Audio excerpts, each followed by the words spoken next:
All right, we are back. It's the Arrowhead Addict podcast, Chiefs postgame show. Apologies for that if there are any of you still out there trying to watch the stream. We're having some issues, just like the Chiefs defense on the technical side. Our streaming partner here is just having some trouble staying connected to YouTube. So we're going to give it another go here, and if this doesn't work, we'll take our licks like the Chiefs and shut it down early. But fellas, let's get Adam Best's thoughts because he was in and out during the first attempt at this stream. Best thoughts on this disaster of a performance by the Chiefs? Really, I think it all comes down to Xavier Worthy. Losing him on the first series just took the wind out of their sails, and they never looked like the same team.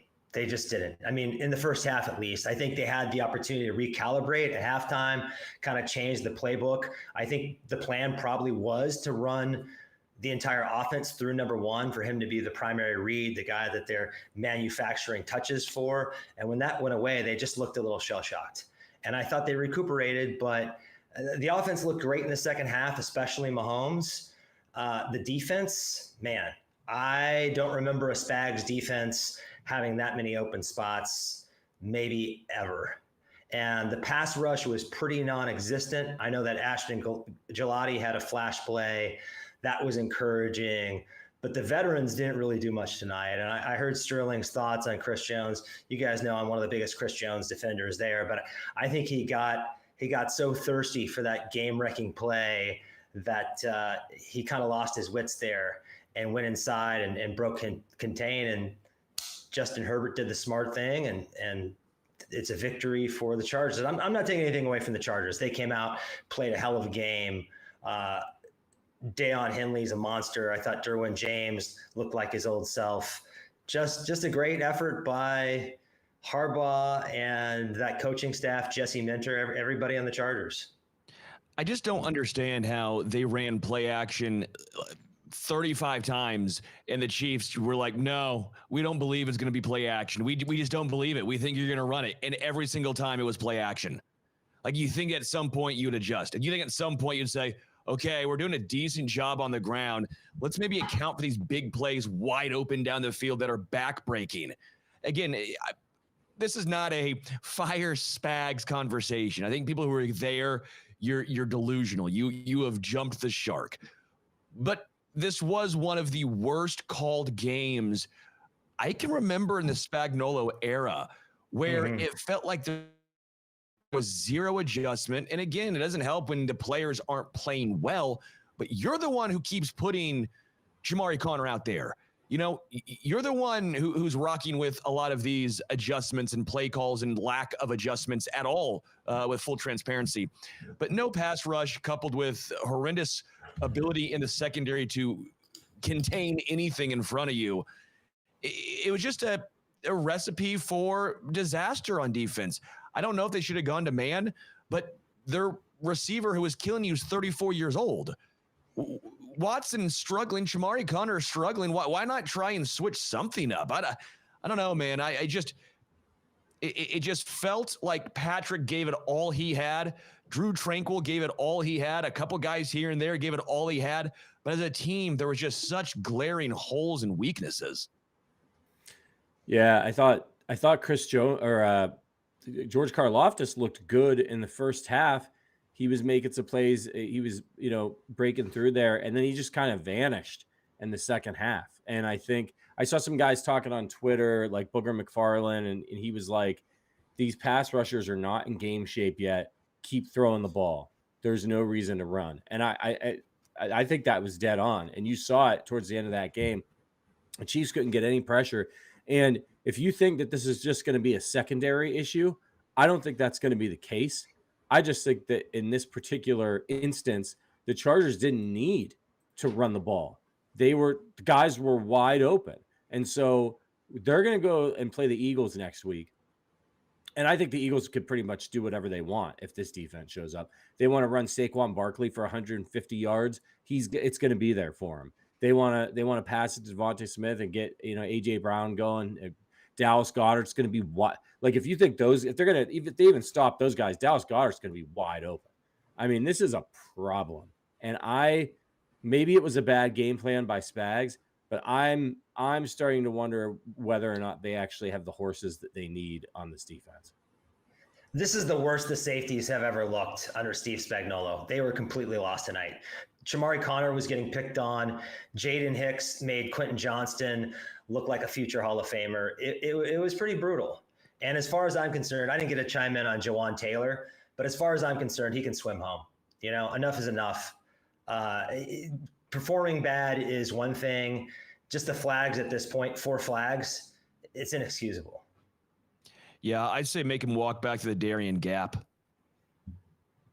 That's a very difficult poll. Someone's going to look it up and laugh at that joke, but yeah, make him walk back to the Darien Gap. It's the only way to get from South America back up to the United States, so it's basically impassable. So yeah, make him go that route. Yeah, I don't know how Jalen Moore didn't get any run. I was shocked that Andy didn't adjust at some point and just say, hey, this is unacceptable. Patrick is putting his butt on the line right now. Travis is putting his butt on the line right now. Yeah, Travis didn't have the best game in the world, but they had that big play when it mattered. It just felt like it was insurmountable when you keep going back 5-10 yards with what the offense is looking like, with the amount of injuries sustained at wide receiver, with the lack of a run game that is not Patrick's legs. Feels like you have to go to Jalen Moore just to prove a point. Yeah, this is a team with no identity. First of all, one more thing on Jawan Taylor. The next time he jumps, I'm serious, man. And I know Andy's not this kind of coach, but like every time he does something stupid, he should have to come off the field. He should have to jog off the field, send in Taylor, like just every time, make him come off. He jumps off sides, run off the field, make him do 10 push-ups over there. Have him put it on the broadcast. Be like, hey, every time this guy, like, it's ridiculous. Or just bench him already. And you know what the other thing is because he's such a flag magnet, I feel like the referees are watching the Chiefs line so much more. It's not a mystery that when he came to Kansas City, Trey Smith started getting more flags. They're just always watching the guy, and he's always fucking up, frankly. He is. And he gets paid way too much money to not be able to stand still until the ball gets snapped. It is what it is, man. I mean, there's some people that showed up today, right? Drew Tranquil showed up. Nick Bolton had a couple of nice plays. But Mahomes, this was going to be, if everybody else didn't screw it up for him, this was going to be another vintage Patrick Mahomes performance. He has the unbelievable first down conversion when he's horizontal to the ground. He has even though it didn't convert for a first down, the bad snap that he picked up off the turf and still managed to get it out. The truck stick. I mean, the rushing. He was fantastic. The only thing I could think is like maybe like the one time he missed Tyquan Thornton on the deep ball. But he was fantastic, in this performance by him just got completely ruined by Butker, by the defense, by Taylor, and that's very frustrating. Butker's so hard to judge because they made one of the greatest, and that deserves to be talked about and noticed, was the phenomenal fire drill to make that 59-yarder with, I don't even believe the kicker ball, but with the current ball that they were actually using on offense, which is a pretty big difference. And to get it, Butker not even able to get his normal steps in and drill a 59-yarder. Noah Gray deserves a lot of credit for understanding right away that they didn't call forward progress, that they said he went out of bounds, being pushed back with momentum being stopped. Like, that entire situation with Dave and Winchester and the offensive line deserves so much damn credit. I was so impressed. But then for Butker to miss the extra point, and Rich Eisen with the hilarious, Butker shockingly misses one wide right. Funny, painful, funny, but it makes it so hard to judge because you do one thing phenomenally well and then you mess up the easy part, and it spiraled from there. It really took the Chiefs out of it when they were getting some momentum back. Yeah, overall, I told myself I wasn't going to take too much away from a game in Brazil week 1, but I find myself just so disappointed. And I do think part of it comes, I don't know what's on the coaching side, but I think we mentioned earlier, I don't know if they have the dudes. Like, I don't know if the defense has the dudes. I don't know if the wide receiver room or right tackle has the dudes. Like, with the amount of injuries they've sustained, I don't know if the running back room has the dudes. And that's where my concern lies. I'm not trying to overreact to one game, but it's startling, to put it mildly. Yeah, it really is. And look, I see somebody in the chat was saying fire Nagy. Funny enough, the Chiefs had 347 total yards in this game. Now the Chargers had 394. But the offense really started to heat up in the second half. And I agree with Adam that, there was probably they were shell shocked after losing Worthy. It probably really threw off their game plan. They had to make adjustments. They did in the second half. I think the offense is going to be okay, even though they have all the injuries, just because they have Patrick Mahomes, Andy Reid, and because the blocking on the left side of the line held up. There are enough weapons there. Tyquan Thornton, that's promising. Kelsey made a play, that's promising. So I think they're going to be okay. But the defense, they got a lot to work on this week, and thankfully they've got a long week to get ready for the Super Bowl champs. Listen, everybody, our stream is just terrible tonight. Two scoops of ass. This is the like Jawan Taylor and Shamari Connor of streams right now. Yeah. So what we're gonna do is we're gonna give out our arrowheads to the people that actually did show up tonight, and then we're just gonna get out of here and cut our losses on this stream. It just didn't work out the way we hoped, just like the Chiefs game. So Adam, anybody you want to give an arrowhead to for not being completely terrible tonight? A couple of receivers. Tyquan Thornton, I thought, was separating at will. Mahomes actually missed him twice early. I think he wasn't putting enough loft into the ball, kind of overthrew him, but they finally connected on a deep ball. They're going to need Tyquan Thornton, and I just thought he was getting open. And then Hollywood Brown, he had the early drop, but I think once he got kind of the jitters out, he came back and rallied and ended up 10 for 99, 10 catches for 99 yards. Did enough, I think, from him for the Chiefs to win. They probably just needed more from other guys, and certainly the defense. Yeah, I think you're going to see that Hollywood. One other thing. I know we can't see each other very well, but I looked at the Chiefs salary cap table. Jawan Taylor has the second biggest cap hit. Sometimes I forget that, but his cap hit is bigger than Chris Jones. It's bigger than Travis Kelce. It's $27 million, guys, for 4 penalties. Yeah, it's brutal.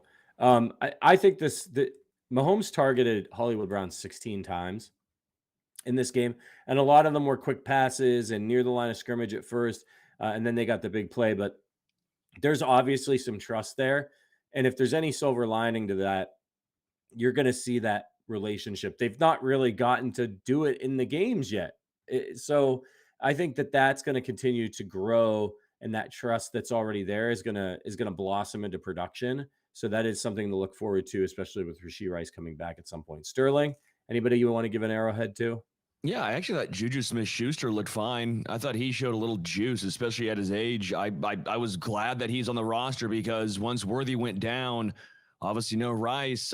Juju is kind of that Rice and then Hollywood's going to take over the Worthy-ish role to an extent. So I thought Juju Smith-Schuster actually looked pretty solid. I was impressed. I think Josh Simmons, for the most part in this game, looked solid. The penalties obviously not great, but from an actual protection standpoint, I thought Josh Simmons, he looks the part, man. He looks like a damn good left tackle for the future for KC. I thought Matt Ariza's first punt, second punt, not so much. The one that he got downed on the 1 yard line, that was a big-time moment, big-time punt. We've been talking about you got to get inside the 20, stop blasting it into the end zone.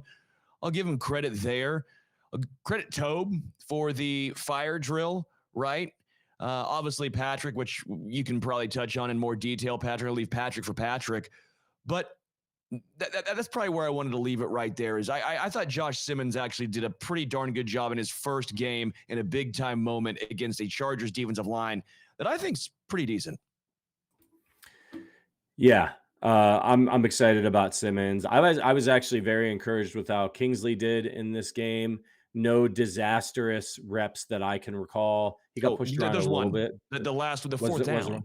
The fourth down was that's Yeah. all when I mean it was Khalil Mack one-on-one against him, but that fourth down Yeah. was I don't think he got a hand on Khalil Mack, which again, it's going to happen at times, but that fourth down, Patrick is just lucky that he is Patrick Mahomes because I think almost any other quarterback is getting sacked.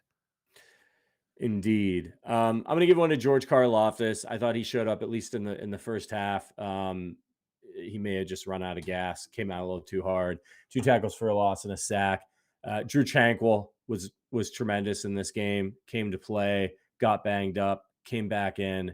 And then Patrick Mahomes, man, you got to give it to him. 24-39, 258 yards, touchdown, didn't turn the ball over.